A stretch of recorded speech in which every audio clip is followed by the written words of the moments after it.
हाय दोस्तों, नमस्कार। आप सभी का स्वागत है।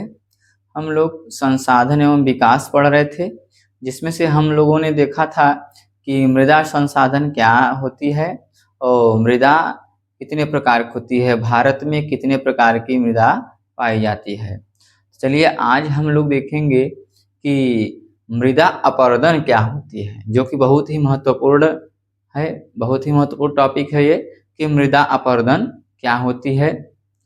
तो आज हम लोग मृदा अपरदन के विषय में पढ़ेंगे। चलिए हम लोग शुरुआत करते हैं कि मृदा अपरदन क्या होती है। मृदा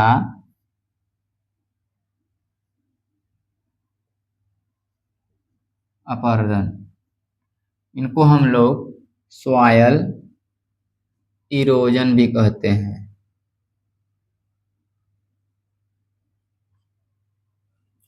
देखिए, मृदा अपरदन का मतलब क्या होती है, इनको हम लोग पहले देखेंगे। देखिए, अपरदन का मतलब होता है कि मिट्टी का कटना। मृदा अपरदन, मिट्टी बह जाना, वही अपरदन कहलाता है। अपरदन मतलब कटना। तो मृदा अपरदन क्या होती है कि मिट्टी का बह जाना या मिट्टी का कट जाना। ये कैसे होता है? देखिए कि जब प्राकृतिक शक्तियों या मानव क्रियाओं के कारण, जब प्राकृतिक शक्तियों या मानव क्रियाओं के कारण भूमि की ऊपरी उपजाऊ मिट्टी की परत हट जाती है, तो इस प्रक्रिया को मृदा अपरदन कहते हैं। देखिए, प्राकृतिक शक्तियों क्या होता है? प्राकृतिक शक्ति जैसे देखिए बाढ़ आना, ठीक है, बाढ़ प्राकृतिक शक्तियां होती हैं। अत्यधिक वर्षा होना, इन सब से भी मृदा अपरदन होता है। आप लोग कभी देखे होंगे कि जब तीव्र वर्षा होती है तो जहां पर वर्षा होती है, अपने आसपास घरों के देखे होंगे कि वहां से मिट्टी कटकर बह जाती है, वहां से मिट्टी हट जाती है। और अत्यधिक देखेंगे तीव्र वेग से अगर आंधी तूफान आती है तो वहां पर भी देखेंगे मृदा अपरदित होता है। अगर आंधी तूफान आती है तो वहां से मिट्टी उड़ाकर दूर ले चली जाती है, मिट्टी आंधी के साथ उड़ जाती है। तो वहां पर भी प्राकृतिक शक्तियां होती हैं और वहां पर भी हमारे मृदा अपरदन होता है। मानव क्रिया क्या होती हैं? देखिए क्या होता है, आजकल जो मानव होते हैं, आप देखेंगे कि वनों की कटाई बहुत अंधाधुन हो रही है। वनों की कटाई करते चले जा रहे हैं। जो हमारे वन होते हैं, जो वन के जो जड़ होते हैं, वो मिट्टी को पकड़ कर रखे रहते हैं, मिट्टी को बांधे रहते हैं। लेकिन जब हम लोग वनों की कटाई कर देते हैं तो वहां पर भी मृदा अपरदित होता है। जब बारिश होती है, आंधी तूफान आती है, तो वहां से मिट्टी हट जाती है। बारिश यानी पानी के साथ मिट्टी चली जाती है, कहीं दूसरी जगह चली जाती है, हट जाती है वहां से। और अत्यधिक चराई करना, देखिए अगर पशुओं की अत्यधिक चराई होती है तो वहां से भी मिट्टी क्या होती है? अपरदित होती है। कैसे अपरदित होती है, आप लोग इसको ध्यान दीजिए कि जब देखिए जो हमारे घास फूस होते हैं, जो हमारी झाड़ियां होती हैं, ये भी मिट्टी को कटने से बचाती हैं, मृदा को अपरदित होने से रोकती हैं। लेकिन ज्यादा से ज्यादा अगर हम लोग पशुओं को चराते हैं, अत्यधिक पशुओं को चराई करवा देते हैं, तो वहां से घास हट जाएंगे और मिट्टी की जो ऊपरी परत है वो आंधी में या बाढ़ में या वर्षा में कट जाती है। और जो पशु लोग होते हैं, जो पशु लोग अपने पैरों से मिट्टी को ढीला बना देते हैं, मिट्टी को दाब करके ढीला बना देते हैं पशु लोग, तो वहां पर भी मृदा अपरदित होती है। चलिए आशा करते हैं कि आप लोगों को मृदा अपरदन समझ में आया होगा। हम लोग लिखते हैं अब।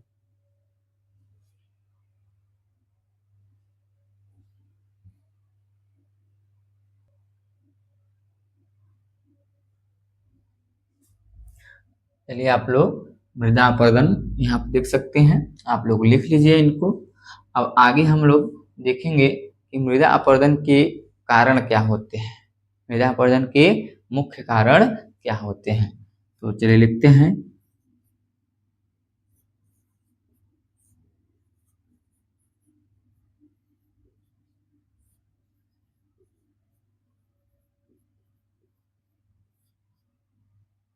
देखिए, मृदा अपरदन के कारण पहला कारण क्या होता है? वनों की कटाई करना। हम लोग ये लिख सकते हैं। देखिए, मृदा अपरदन या मृदा आप लोग भूक्षरण के नाम से भी जान सकते हैं। भूक्षरण या मृदा अपरदन एक ही बात है। तो भूक्षरण भी दो प्रक्रियाओं द्वारा होता है, दो कारणों द्वारा होती है। मृदा अपरदन दो कारण, विशेष रूप से दो कारण हम कह सकते हैं। एक होता है मानवीय कारण, एक होता है प्राकृतिक कारण। तो प्राकृतिक कारण आप समझिए, जैसे तीव्र वर्षा होना, आंधी तूफान आना, बाढ़ आना, ये हमारा प्राकृतिक कारण हो गया। मानवीय कारण क्या होती है? वनों की कटाई करना, अत्यधिक चराई करना, ठीक है, ये मानवीय कारण हो सकते हैं। तो यही हम लोग लिखते हैं। पहला कारण देखिए, पहला कारण क्या है कि वनों की कटाई करना। वनों की कटाई करना। वनों की कटाई करना, अगर हम लोग वन को काट देते हैं तो उससे भी मृदा अपरदित हो जाती है। दूसरा देखेंगे, तीव्र वर्षा होना। तीव्र या मूसलाधार, मूसलाधार वर्षा होना।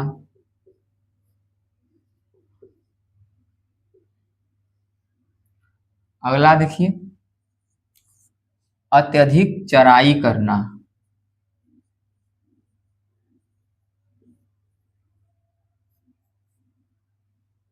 अत्यधिक पशुओं की चराई करना।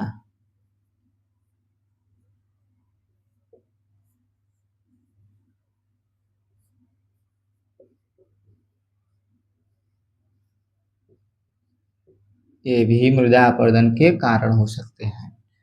ठीक है। चौथा हम देख सकते हैं, 3, 4 या 5 पॉइंट तक लिख सकते हैं हम लोग। अब देखिए, हवा का तेज बहना। हवा का तेज बहना यानी आंधी तूफान आना। और पांचवा है, ठीक है, हवा का तेज बहना भी हो सकता है। अब देखिए, पांचवा लिख सकते हैं कि ढलानों पर गलत ढंग से खेती करना। गलत ढंग से खेती करना।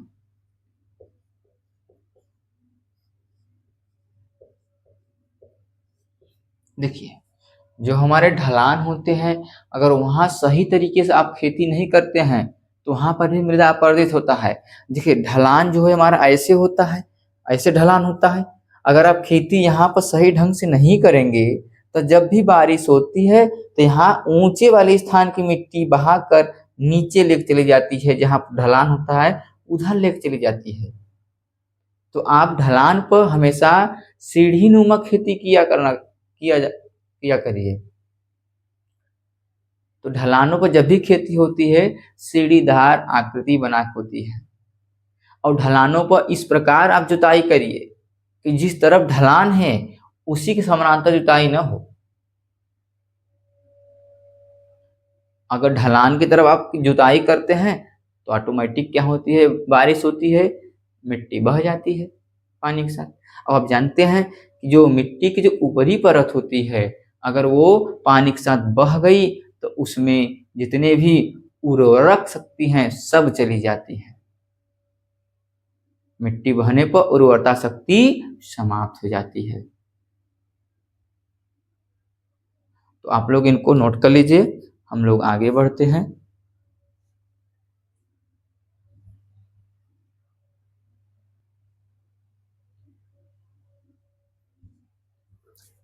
चलिए, अब हम लोग इनको हटाते हैं। तो हम लोग ने मृदा अपरदन की परिभाषा देखा और मृदा अपरदन के प्रकार या माफ कीजिए, मृदा अपरदन के कारण, ठीक है, अब हम लोग देखेंगे कि मृदा अपरदन के प्रकार कितने होते हैं, तो इनको हम लोग इरेज कर देते हैं।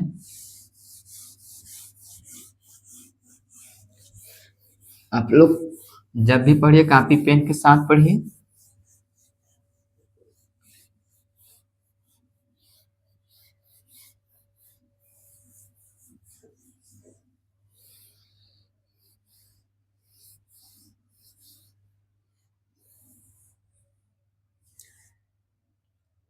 तो हम लोग मृदा अपरदन में पढ़ेंगे कि मृदा अपरदन के प्रकार, इनको भी हटा देते हैं।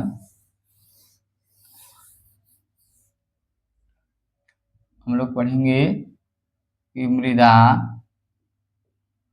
अपरदन के प्रकार। देखिए मृदा अपरदन के प्रकार ये मुख्य रूप से 3 प्रकार होते हैं। ये भी लिख सकते हैं कि ये मुख्य रूप से 3 प्रकार के होते हैं।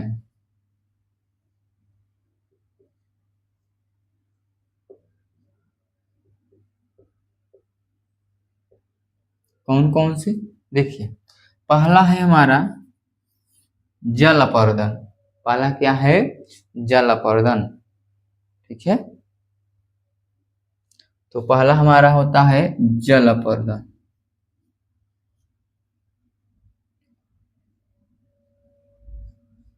इनको हम लोग वाटर इरोजन भी कहते हैं।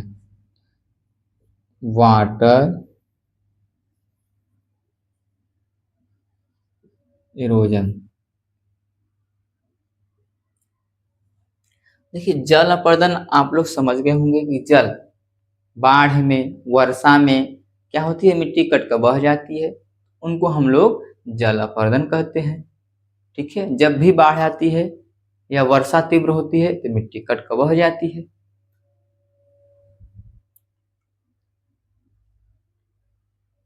ये लिखेंगे कि वर्षा या नदियों द्वारा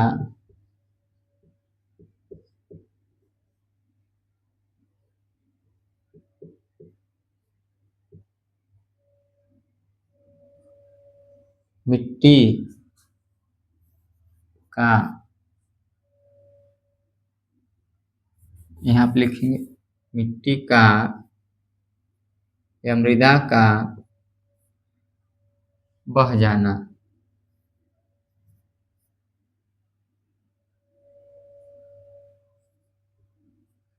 ये क्या है?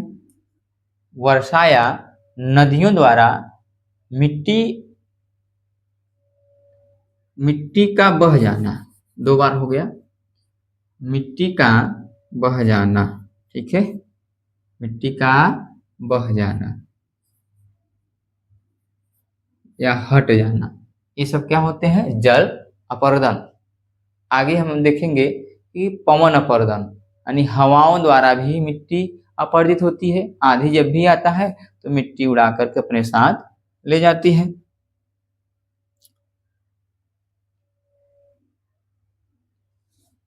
दूसरा देखेंगे कि पवन अपरदन। पवन अपरदन,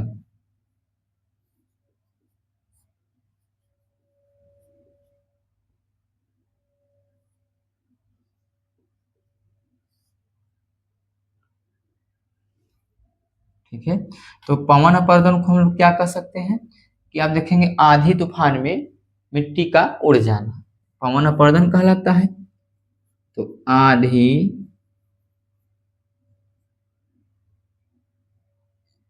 या तूफान में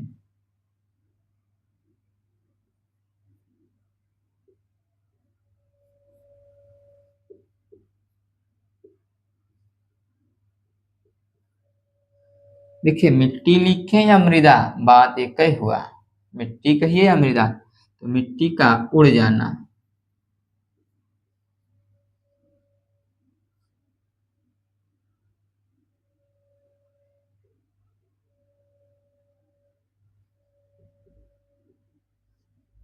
मिट्टी का उड़ जाना। और हमारा जो तीसरा प्रकार है गुरुत्व अपर्दन, तीसरा होता है गुरुत्व अपर्दन। इसको आप लोग समझिए बढ़िया से, गुरुत्व अपर्दन। देखिए कभी कल क्या होता है, आप लोग न्यूज में, मोबाइल में या टीवी में आप लोग सुनते हैं या पेपर में पढ़ते हैं कि मिट्टी दब गई, कहीं कहीं क्या होती है कि मिट्टी दब जाती है। तो जो मिट्टी दब जाती है वो नीचे चली जाती है। तो होता कैसे, क्योंकि हमारे जो पृथ्वी में क्या होते हैं, ग्रेविटी पाए जाते हैं, गुरुत्व होते हैं। ठीक है, तो गुरुत्व के कारण मिट्टी हमारी क्या होती है, दब जाती है। तो गुरुत्व को हम लोग साइंस में, विज्ञान में अच्छे से पढ़ेंगे कि गुरुत्व क्या होता है, ग्रेविटी क्या होती है।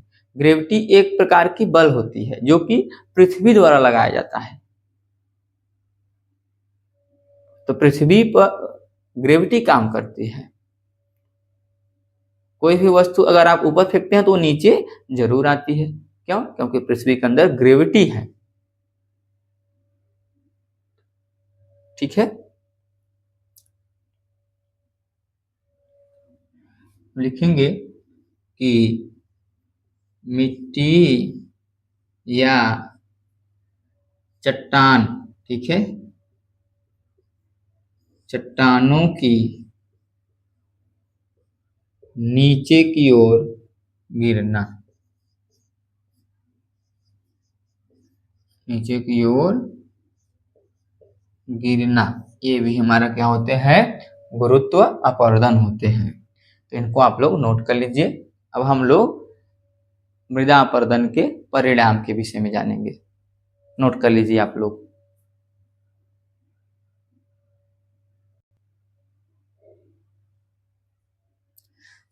चलिए आप लोग इन्हें नोट कर लीजिए या स्क्रीनशॉट ले लीजिए। इरेज करते हैं। मृदा अपर्दन बहुत ही महत्वपूर्ण टॉपिक है। आप लोग इनको तैयार करिए, रिवीजन करिए बार बार। परीक्षा में बहुत बार पूछा गया है ये, और महत्वपूर्ण भी है कि मृदा अपर्दन क्या है, जानने के लिए भी महत्वपूर्ण है।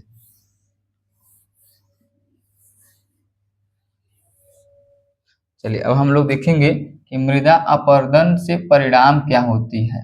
तो मृदा अपर्दन के परिणाम,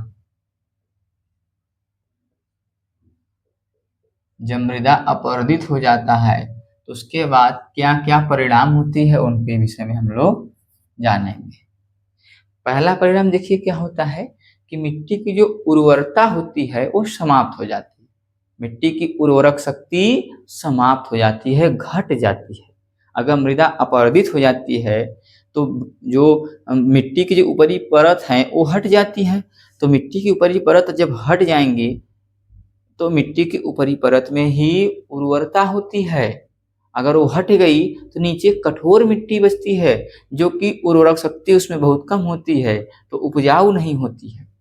ठीक है, तो पहला पॉइंट क्या है कि भूमि की उपजाऊ शक्ति घट जाती है, मिट्टी की उपजाऊ शक्ति घट जाती है। भूमि की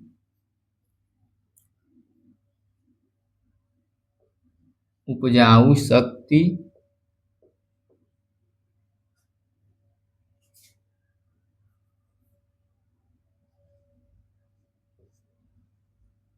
घट जाती है।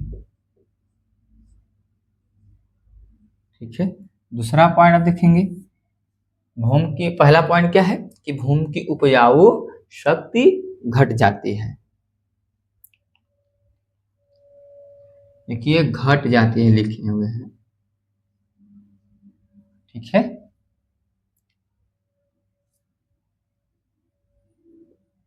खेती की, दूसरा पॉइंट, खेती की उत्पादकता दक्षता कम हो जाती है,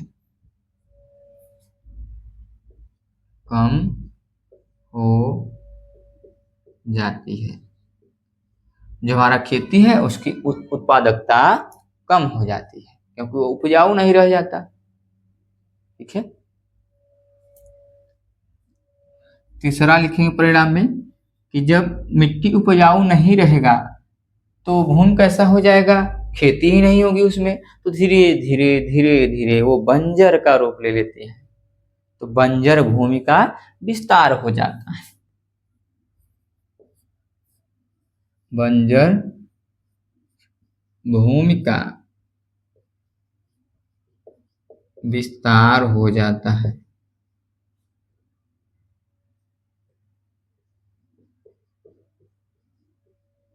ठीक है, 3 परिणाम बहुत हुए, आप लोग इनको नोट कर लीजिए। अब हम लोग आगे देखते हैं।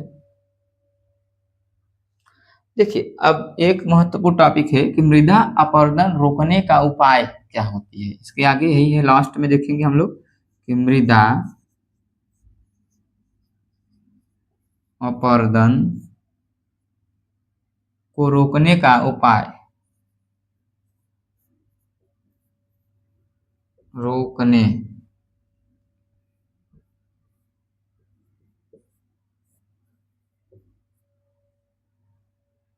उपाय। अब हम लोग उपाय की चर्चा करेंगे। देखिए, मृदा अपरदन को अगर आपको रोकना है तो सबसे पहले आप वृक्षारोपण करिए। ठीक है, अधिक से अधिक वनों का विस्तार करिए। वृक्षारोपण से मृदा नहीं कटती है, मृदा अपरदन नहीं होता है। तो पहला पॉइंट क्या है कि वृक्षारोपण करिए। ठीक है, तो वृक्षारोपण करिए आप लोग, तो वृक्षारोपण करना। ठीक है, पहला उपाय कि वृक्षारोपण करिए। दूसरा लिखेंगे कि ढलानों पर सीढ़ी नुमा खेती करिए। सीढ़ी नुमा खेती करना। अगर हम ढलानों पर सीढ़ी नुमा खेती करते हैं तो वहां पर मृदा अपरदन नहीं होता है।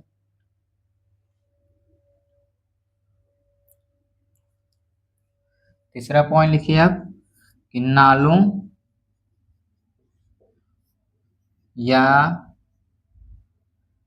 या नदियों पर डैम बनाइए, बांध बनाना।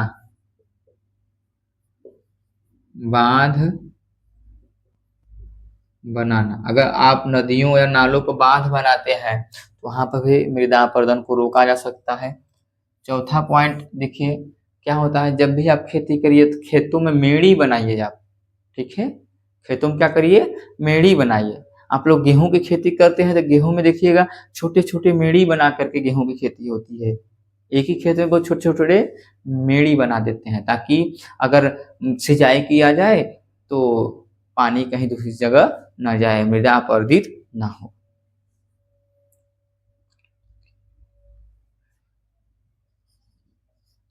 खेतों की मेड़े बनाना। ठीक है,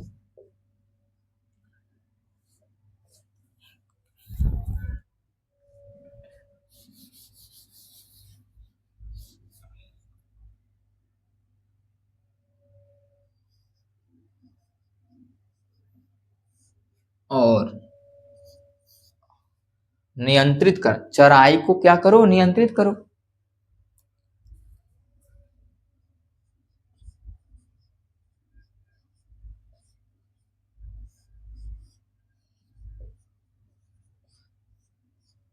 ठीक है, चलिए आज हमारा मृदा अपरदन को रोकने का उपाय भी हो गया, हम लोग जान चुके हैं, और मृदा अपरदन का जो टॉपिक है वो भी समाप्त हुआ।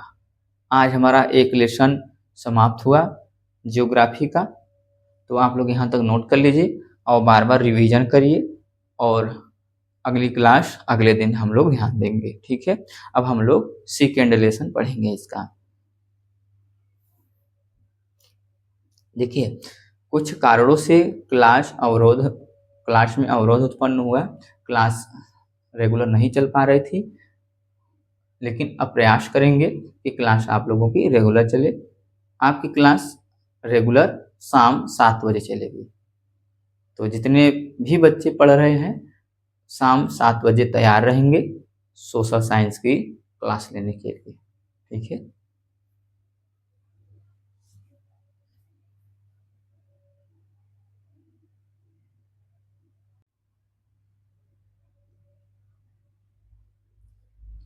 देखिए, नालों या नदियों पर बांध बनाना, ये लिख लीजिएगा आप लोग। नालों या नदियों पर बांध बनाना। ठीक है। छोटी छोटी मिस्टेक हो जाती है, इसके लिए माफी चाहेंगे।